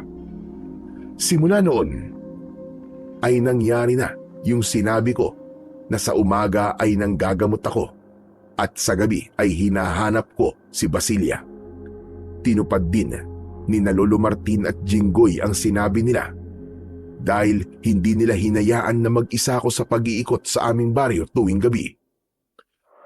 Lahat kami ay may dalang itak para lahat kami ay merong magagamit na proteksyon kung sakaling may mangyaring hindi inaasahan. Hanggang sa dumating na ang kinatatakutan naming lahat. Isang umaga ay nagulantang kaming lahat ng isang bangkay ng lalaki ang natagpuan sa harapan mismo ng kanyang bahay. Malinaw na sa paraan ng kanyang kamatayan ay isang aswang ang pumaslang sa kanya. Puno ng kalmot at kagat ang buong katawan niya at ang talagang pumatay sa kanya ay ang butas sa kanyang dibdib. Wala na ang puso ng lalaki at halos maligo siya sa sarili niyang dugo. Isang gabi, habang magkakasama kami ni Lolo Martin at Jinggoy sa paghahanap kay Basilia, ay napag-usapan namin ang pinatay na lalaki. Grabe yung ginawa dun sa lalaking pinatay, no? Wala ng puso niya. Malinaw na nagsisimula na si Basilia sa pagsalakay. Kaya dapat na natin siyang makita bago pa dumami ang biktima niya. Pero alam nyo kung ano ang magandang nangyayari sa kabila ng lahat ng kamalasan sa lugar na ito? Yun na yung may mga nagpapagamot na sa'yo, Emilio. Sa karamdam ko na naniniwala na marami sa sinasabi natin noon. Kaya nga si tatay sinabi niya sa akin kahapon na mukhang totoo raw yung babala natin sa mga tao. Magandang balita yan. Ibig sabihin lang ay mag-iingat na ang mga tao ngayon. Kung ganun, mas mahihirapan na si Basilia na makapambiktima, di ba? Tama ka sa sinabi mong yan, Apo. Pero gaya ng sinabi ko kanina, kailangan na nating makita si Basilia. Habang hindi mo pa kasi siya napapatay, ay hindi mapuputol ang sumpa. Patuloy na maghihirap ang mga tao rito. Kahit ginagamot mo ang mga tao sa sakit nila, ay mananatili ang pagkalat ng sakit na yun sa iba pang mga tao. Hindi hihinto yun hanggat hindi siya namamatay. Pero saan po kaya nagtatago si Basilia? Ilang gabi na po natin itong ginagawa pero kahit anino po niya ay hindi natin nakikita. Sigurado po ba kayo na nandito na po siya sa baryo? Sigurado ako nandito na siya. At sigurado rin ako na alam niya na hinahanap natin siya. Kaya naman ginagalingan niya kanyang pagtatago. Kaya kailangan natin puntahan ang ibang parte ng baryo. Sa gabing yun, ay nagkasundo kaming pasukin ang gubat. Naisip kasi namin na malaki ang posibilidad na doon nagtatago si Basilia dahil yun ang lugar sa baryo na hindi masyadong pinupuntahan ng mga tao. Ngunit bigo pa rin kaming makita si Basilia sa gubat. Nang sumapit na ang 4:00 ng madaling araw, ay umuwi na kami dahil kailangan na naming magpahinga. Lalo na ako dahil hindi ko alam kung may magpupunta ulit sa bahay para magpagamot. Nang nagising ako kinaumagahan, ay may mga tao na sa labas ng aming bahay. Naroon sila para magpagamot sa akin. Hindi na muna ako nag-almusal at inuna ko muna ang panggagamot. Magtatanghali na nang natapos ako at sa pananghalian na ako sumabay kay Lolo Martin sa pagkain. Malalaki at halos sunod-sunod ang pagsubo ko. dahil doon ko naramdaman ang gutom. Nang nabulunan ako, ay agad akong inabutan ni Lolo Martin ng isang baso ng tubig. Magdaan-daan ka nga kasi sa pagkain. At baka mamaya mamatay ka naman dahil sa nabulunan ka. Gutom na gutom po kasi ako, Lo eh. Hindi na po kasi ako nakapag-almusal kanina. Dahil ayoko pong paghintayin yung mga tao sa labas na magpapagamot. Ano naman kung maghintay sila kahit sandali? Silang may kailangan sa'yo. Kaya sila ang dapat na maghintay. Kahit na po, Lo, nakakahiya pa rin po sa kanila. Saka nag-e-enjoy naman po ako sa ginagawa ko eh. Nag-e-enjoy ka nga at nakakapagpagaling ka ng mga may sakit. Pero baka ikaw naman ang magkasakit sa ginagawa mo sa bandang huli. Pati pagkain mo wala na sa oras. Huwag po kayo mag-alala, Lo. Kasi malakas naman po ang katawan ko. Saka alam mo, Lo, di naman po habang buhay na ganito ang sitwasyon natin. Kapag po napatay ko na si Basilia, mas magiging magaan na po ang buhay natin. Isa pa yung Basilia na yan. Bakit ba hindi pa siya nagpapakita sa atin? Para tayo naghahanap ng isang piraso ng karayom sa isang tambak ng dayami. Kaya nga po eh. Pero nitong mga huling araw, hindi ko po alam kung bakit pakiramdam ko malapit ko na po siyang makaharap. Sana ay magkatotoo yung pakiramdam mo na yan, Apo. At huwag mong kakalimutan na kapag nakaharap mo na siya, ay puntiryahin mo ang puso niya dahil yun ang kanyang kahinaan. Tatandaan ko po yung sinasabi niyo, Lo. Salamat po. O sige na, mamaya na tayo mag-usap at kumain ka na muna. At magdahan-dahan ka sa pagkain mo. Baka mamaya mabulunan ka na naman. Itinuon na namin ni Lolo sa pagkain ang aming atensyon. At habang kumakain ako, ay muli kong naramdaman ang presensya ni Basilia.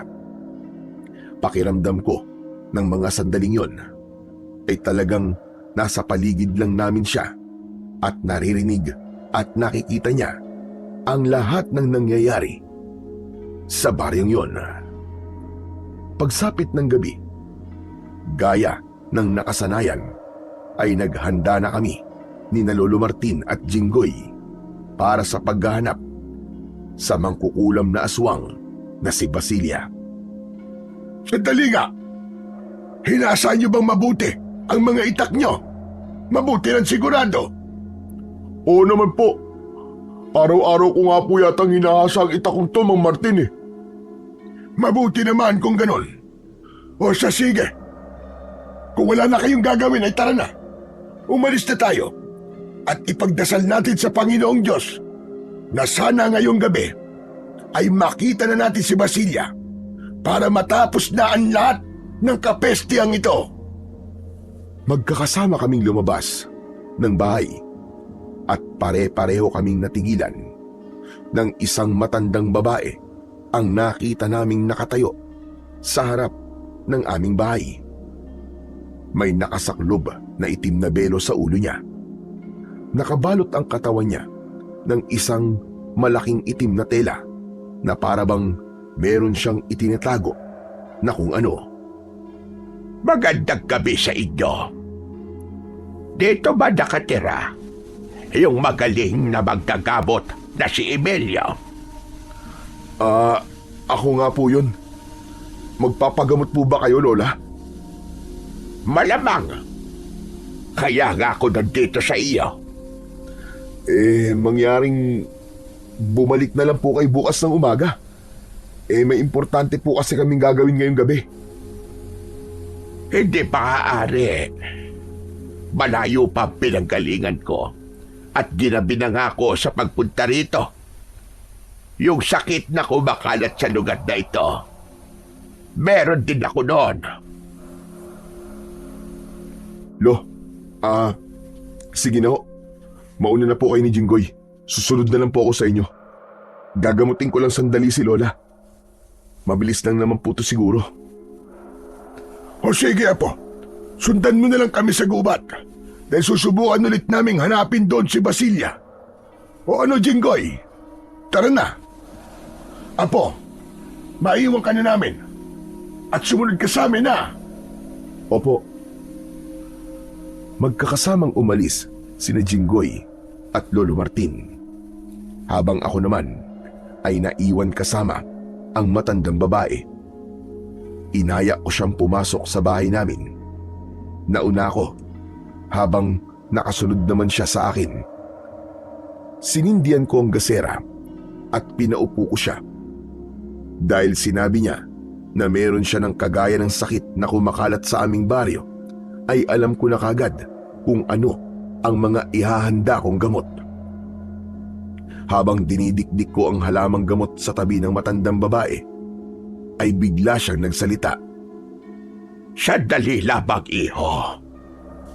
Ikaw ba ang anak ni Donato? Ako nga po, Lola. Kilala niyo po pala si tatay. Kung ganon, sumunod ka pala sa yapak niya bilang isang manggagamot. Mukhang kilala niyo po talaga si tatay, ah. Opo, isa rin po ako manggagamot kagaya niya. Sayang nga lang po at patay na po si tatay ngayon. Kung nandito po sana siya, ay dalawa sana kami manggagamot. Lola, matanong ko lang, saan po pala kayo galing? Saan po kayo nakatira? Sa malayo. Malayong malayo. Ganun po ba? Bakit naman po mag-isa kayo nagpunta rito? Aba Lola, sa edad niyo pong yan, dapat po may kasama po kayo kapag aalis kayo ng bahay. Delikado po ang panahon ngayon. Mag-isa na lamang ako sa buhay. Wala na akong pwedeng isama sa tuwing aalis ako. At isa pa, gusto ko talaga na mag-isa ako kapag nagpunta ako rito. Hindi ko alam kung bakit, pero kinikilabutan ako habang nag-uusap kami ng matandang babae. Palagi lang siyang nakayuko, kaya hindi ko lubusang nakikita ang kanyang muka. Inisip ko na nahihiya siyang ipakita ang muka niya dahil puno yun ng sugat. Yun din marahil ang dahilan ng itim na telang nakabalot sa kanyang katawan.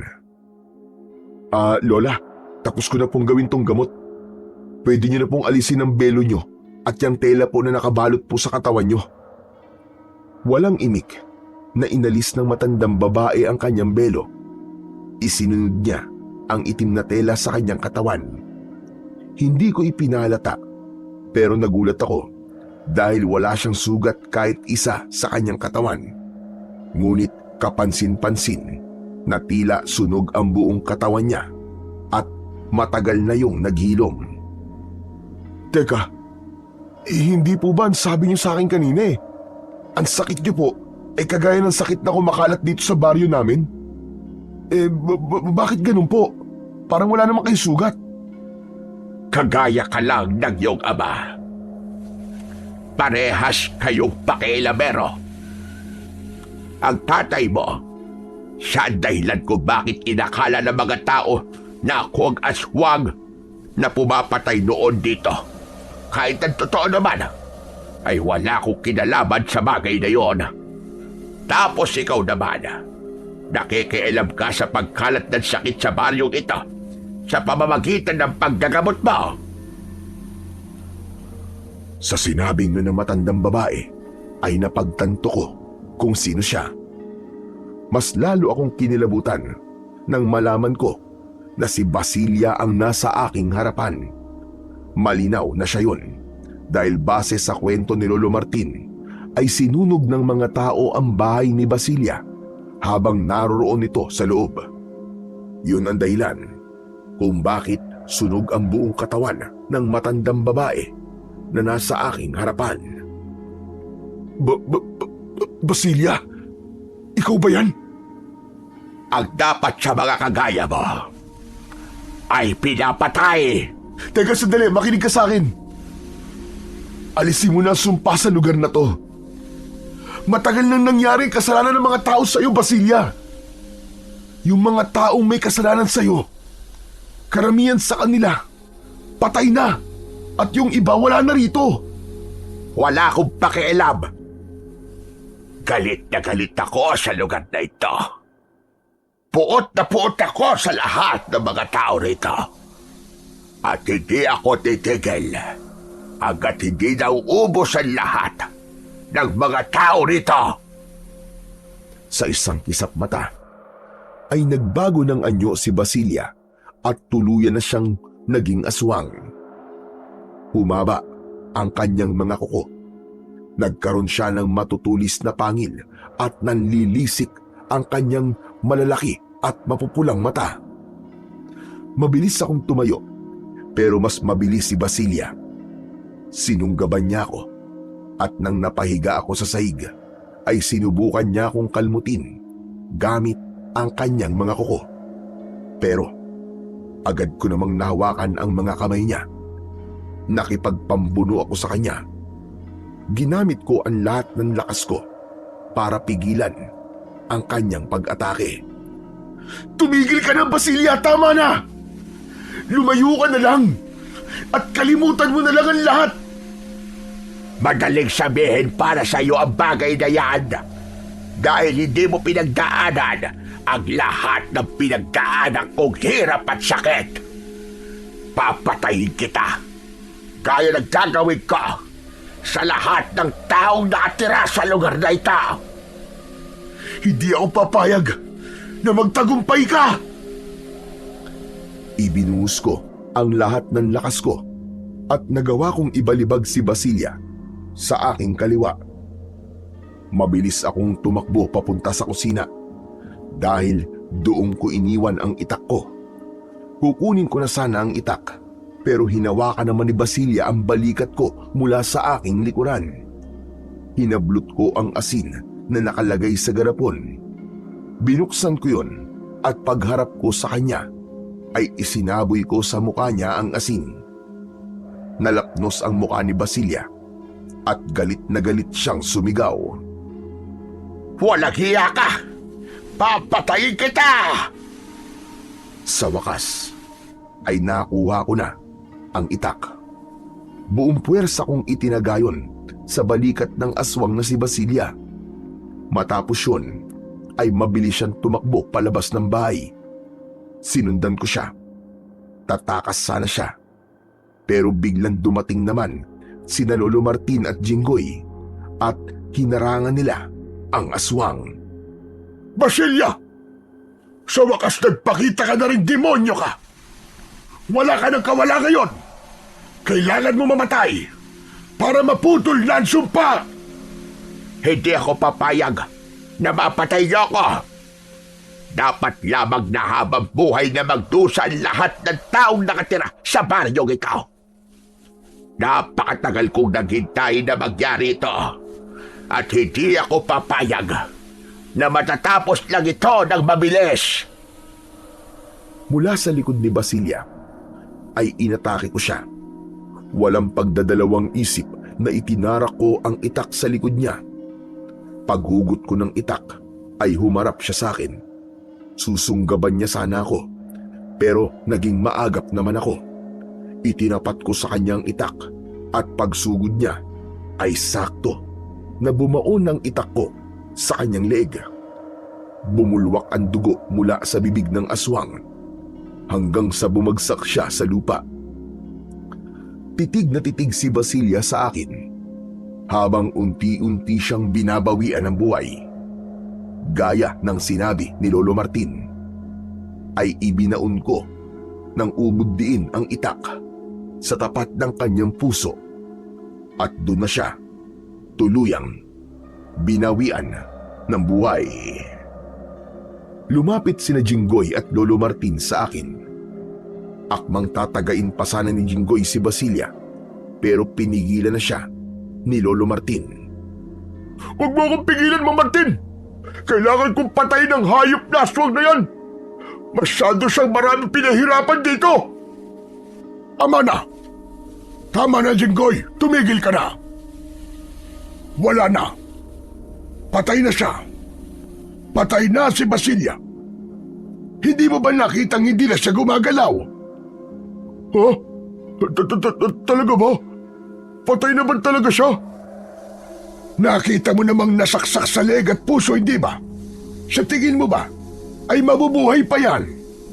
Hindi na humihingaw? Lo, tama kayo. Patay na po si Basilia. Ibig po bang sabihin ay mawawala na rin po ang sumpa sa baryo? Ganun na nga.